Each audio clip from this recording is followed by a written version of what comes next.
Hi everyone. When we last saw each other in class, we were working on Chapter 8. We got through the first half of Chapter 8, but we still need to finish the second half. What we're going to do for this week is we are going to review the first half of Chapter 8 so that it's refreshed in our minds and we are ready to go for the second half. Let's take a look at the first section of this review sheet.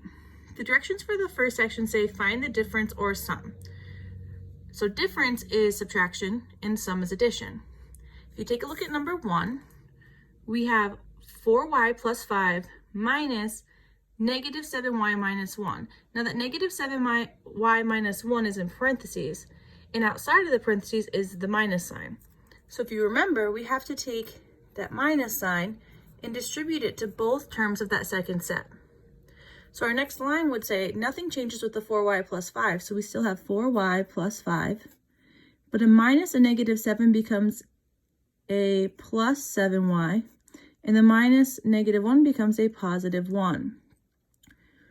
After we distribute the negative sign, we can then combine like terms. We have 4y and 7y. Remember, we can only combine like terms if they have the same variable to the same exponent. So this is a y to the first, and that's a y to the first, so we can put them together.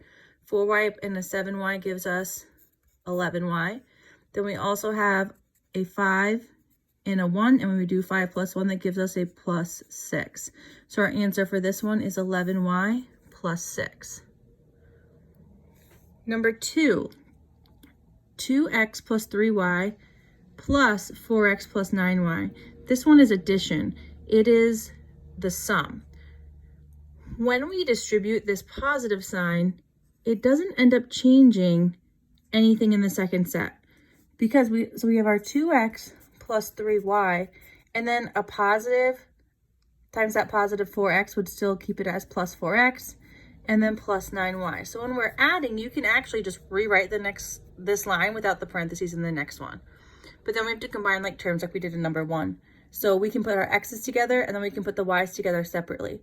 So we have 2x and a 4x, and that gives me 6x, and then we have a positive 3y and a positive 9y, which gives me a plus 12y. Our answer is 6x plus 12y.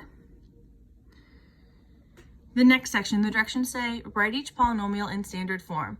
Identify the leading coefficient.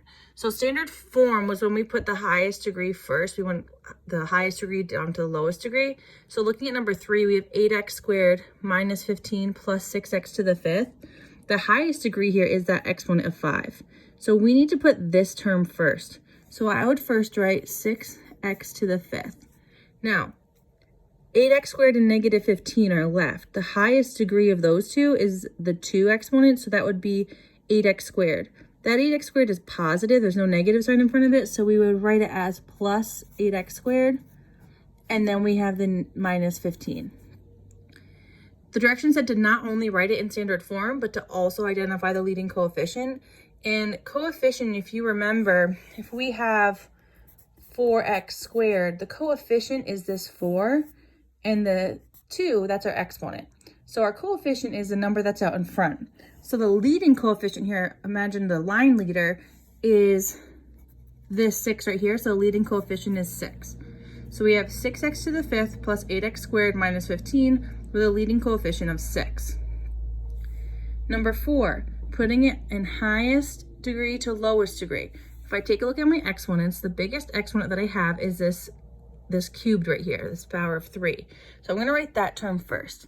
I have 3x cubed, and then the next highest is this the minus x squared here. So I need to bring that minus sign down with it. So we have minus x squared. Now we have a minus 3 and a 4x. So which one has the highest degree? Well, this exponent here, even though there's not a number there, it's really a 1. The negative 3 has no exponent, so 4x would come first. We have plus 4x, and then the minus 3. So we have 3x cubed minus x squared plus 4x minus 3. The leading coefficient is 3. Now, is it 3 because of this 3 or the one in the exponent? The leading coefficient is the number out in front. The leading coefficient is 3 because of this 3 right here. Next section, simplify each expression. First thing we're going to do is we're going to try to get rid of these parentheses. In order to get rid of them, we need to distribute what's outside of them. So in this first set of parentheses, outside of them, we have the 6t. So I need to distribute this 6t to both pieces of this set of parentheses. So the first one we have is 6t times the 2t. Remember, we multiply the numbers out in front first, those coefficients together. So 6 times 2, that gives me 12. And then I have t times t. T times t, we have to add those exponents, so we have a 1 and a 1. We get 12t squared. And then 6t times negative 3. 6 times the negative 3 gives me a minus 18. And then we also have the t. For the next set, I need to distribute not 5, but I need to distribute negative 5 to each piece of the set of parentheses. So first we have negative 5 times 2t squared. Negative 5 times 2 is negative 10. And then we also have the t squared. Then negative 5 times a positive 9t. Negative 5 times 9 would be negative 45. And then we have the t. And then we have negative 5 times a negative 3.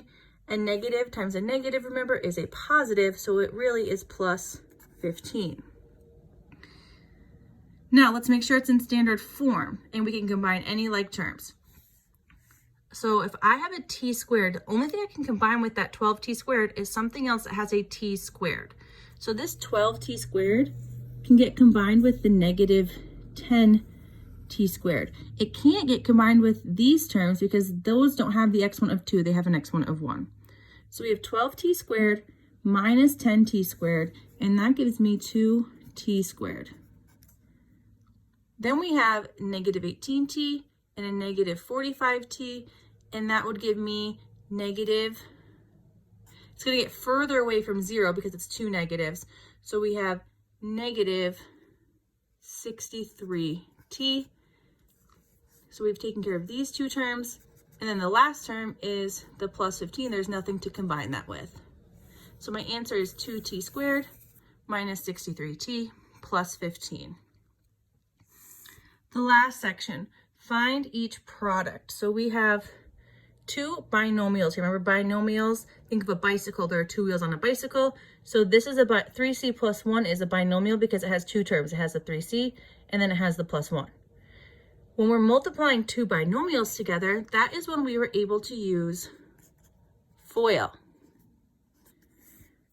F in FOIL stands for first. So what we did was we took the first term of the first set of parentheses and multiply it by the first term of the second. So I had 3c times c. 3c times c, we have 3c squared. O was outer. We have to take the outside. So 3c is on the outside here, and we multiply it by the outside of the other set, which is the negative 2. 3 times the negative 2 gives me negative 6, and then we don't forget our c. So if you look at what we really did was we took that 3c and we distributed it to both pieces of that second set. Now we have to do I, which is inner. So take the inside. We have 1 times c, which is a positive 1c. And then last is the L, so we have the last of each piece, the 1 times the negative 2, which is negative 2. So the second thing we did was we basically just distributed that 1 to both sets of the pieces of the second set. To finish off, to get our answer, we have to combine like terms. We can put together this negative 6c and the positive 1c, and negative 6 plus 1 is a negative 5. So we have 3c squared minus 5c minus 2, and that's our answer. The next one, we have n plus 3, and we're squaring the whole thing. So when we are squaring something, you're really multiplying it by itself. So what I'm doing here is I have n plus 3, and to multiply it by itself, I need to multiply it by n plus 3. Now it looks like our last problem, where we have two binomials and we're multiplying them together. When you have two binomials and you're multiplying them together, you can FOIL. So for foiling, for first, let me just arrange this here. For first, we have n times n, and that gives us n squared. Then we have outer, n times 3, so that's a positive 3n. Inner, 3 times n, that's a positive 3n. And then last, we have 3 times 3, which is a positive 9. Combining like terms, we can put the 3n and the 3n together.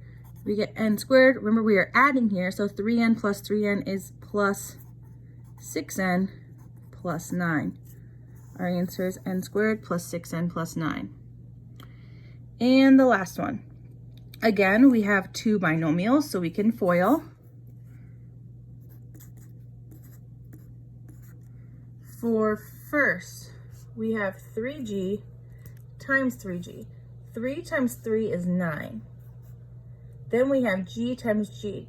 We have to add those exponents. As a review for exponents from our last chapter, remember if we have x squared times x to the 5th, and we can see both the bases, we have to add those exponents in order to multiply them together. So we have x to the 7th. So x squared times x to the 5th, you add the exponents and you get x to the 7th. If we have x squared raised to the 5th power, we only see the base once. In order to do this, we have to multiply those exponents, so this is x to the 10th. So down here, we are doing g times g, so we see both, which means we add the exponents. So this becomes 9g squared. Outer is 3g times negative 2, so we have negative 6g. Inner, we have 2 times 3g, that's a positive 6g. And then last, 2 times negative 2 is negative 4. When we combine like terms, we have 9g squared. That can't combine with anything, but our negative 6g and our positive 6g can. They can get put together. So negative 6g plus 6g.